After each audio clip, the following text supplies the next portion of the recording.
পরিস্থিতি এখন অবধি 29 9জন মারা গেছেন আর বাকিরা এখনো ভর্তি আছে।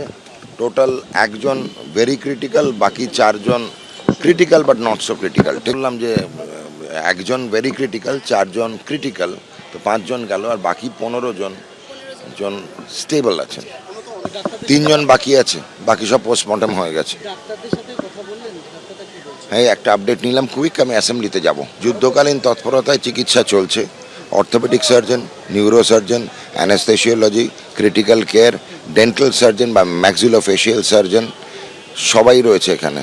এখনো ধ্বংসস্তূপের মধ্যে প্রাণের খোঁজ চলছে এবং এই ধ্বংসস্তূপ থেকে যাদের উদ্ধার করা গিয়েছে তাদের পাঠানো হয়েছে এসএসকেএম হাসপাতালে, সেখানে চিকিৎসা চলছে তাদের।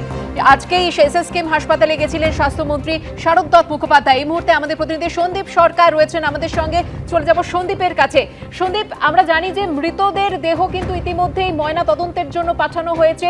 আহতরা যারা ভর্তি রয়েছেন হাসপাতালে তারা কেমন রয়েছে? দেখো, একটা অদ্ভুত কাহিনী বলবো। ইনি হচ্ছেন নীলা দেবী। ইনি ওই যে বহুতলটা ভেঙে পড়েছে ওই বহুতলের একজন কর্মী। তিনি ছাদ ঢালাইয়ের পর জল দেন ছাদে। গতকালও তার সেখানে জল দেওয়ার কথা ছিল, কাজে যাওয়ার কথা ছিল, তিনি ছুটি নিয়েছিলেন, তিনি যাননি। তার পরিবর্তে তিনি পাঠিয়েছিলেন বোদন মুন্ডাকে। তার সাথে থাকেন ঝাড়খণ্ড থেকে আসা বোদন মুন্ডা, তাকে জল দেওয়ার দায়িত্ব পাঠিয়েছিলেন, উনার কিছু ব্যক্তিগত কাজ ছিল। আর বোদন মুন্ডা এই মুহূর্তে এসএসকেএম হাসপাতালের ট্রমা কেয়ারের ক্রিটিক্যাল কেয়ার ইউনিটে শুয়ে রয়েছেন গুরুতর জখম অবস্থায়। তিনি নিজের ভাগ্যকে ধন্যবাদ দিচ্ছেন, তাই তো বেঁচে গেলেন। স্যার, নিচে যারা ছিল তারা অনেক ভাগ্য ছিল, তারা অনেক লোকে বেঁচে আছে। নিচে যারা কাজ করছিল তারা দৌড়ে দাঁড়ায় বেরোয় গেছে। আপনি নিজের ভাগ্যকে কি বলবেন? আমার নিজের ভাগ্য ভালো ছিল বলেই ভাগ্য, আমি ভগবানের পরে এখন ভাগ্যটা ভালো, এটাই। আপনার তো কালকে ওখানে থাকার ছুটি না নিলে তো থাকতেন না। ছুটি নিয়ে নিলেও কোনো আমাদের নেই, আমাদের যখন কোম্পানি ডাকে তখনই যাই। যার ধরো আপনার দরকার পড়েছিল তখন ধরো আপনি গেছেন, সেরকম আমরাও ছিলাম। আপনি কাল কোথায় ছিলেন? আমি নিউ আলিপ কোর্টে ছিলাম। কালকে কি ছুটি নিয়েছিলেন? আমি বউদের কাগজ বানাতে গেছিলাম, ছেলেবোর কাগজ করতে। আপনার কাজটা কে করছিল? এই বোদন মুন্ডাকে কাজে দেওয়া? আমাদের বান্দা কাজ না, আমরা ডেলির কাজ করি। আমরা ডেলির কাজ করি, বান্দা কাজ না। যে আমার বদলে কেউ যাবে সেটা না, আমরা কোনো না, আমরা ডেলির জোগাড়। এবার আপনার জায়গায় যে ওই বোদন মুন্ডা কাজ করছিল, ওর অবস্থা এখন কেমন? এখন তো দেখতেই পাইনি, বেডে যেতেই দেয়নি এখনো দেখতে। আপনি এখানে কতদিন গিয়েছেন? এইখানে ওই মাঝে মাঝে যখন যখন ডাকতো তখন যেতাম।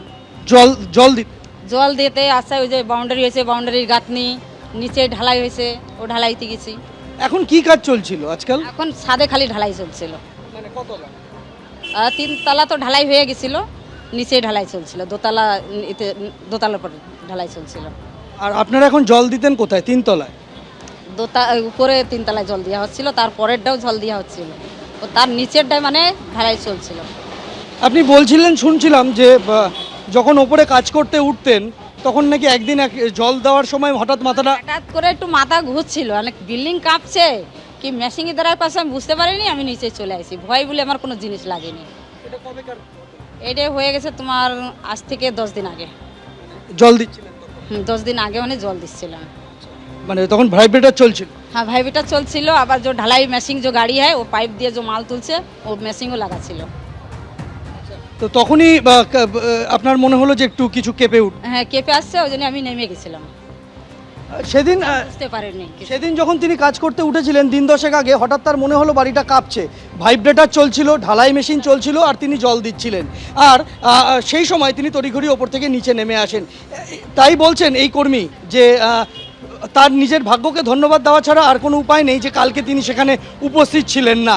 এই মুহূর্তে এসএসকেএম হাসপাতালে 20 জন চিকিৎসাধীন রয়েছেন, তার মধ্যে একজনের অবস্থা অতি সংকটজনক, 4 জন সংকটজনক অবস্থায়, আর বাকি 15 জনের শারীরিক অবস্থা তুলনামূলক স্থিতিশীল, এমনটাই স্বাস্থ্যমন্ত্রী জানালেন এবং হাসপাতাল সূত্রেও সেরকমটাই খবর। যার অবস্থা অতি সংকটজনক, তার অপারেশনের প্রয়োজন রয়েছে, চিকিৎসকেরা তাই বলছেন। সন্দীপ, তুমি আমাদের সঙ্গে থাকো। আজ সকালে এসএসকেএম হাসপাতালে আহতদের দেখার পর কি বলেন স্বাস্থ্যমন্ত্রী শারদ দত্ত মুখোপাধ্যায়, দেখুন। পরিস্থিতি এখন অবধি 29 9জন মারা গেছেন আর বাকিরা এখনো ভর্তি আছে। টোটাল একজন ভেরি ক্রিটিক্যাল, বাকি চারজন critical but not so critical. বললাম যে একজন ভেরি ক্রিটিক্যাল, চারজন ক্রিটিক্যাল, তো 5 জন গেল, আর বাকি 15 জন স্টেবল আছেন।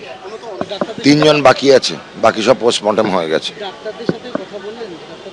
হ্যাঁ, একটা আপডেট নিলাম কুইক, আমি অ্যাসেম্বলিতে যাব। যুদ্ধকালীন তৎপরতায় চিকিৎসা চলছে। Orthopaedic surgeon, neuro surgeon, anaesthesiology, critical care, dental surgeon বা ম্যাক্সিলোফেশিয়াল সার্জন সবাই রয়েছে এখানে। এবিপি আনন্দ, এগিয়ে থাকে, এগিয়ে রাখে।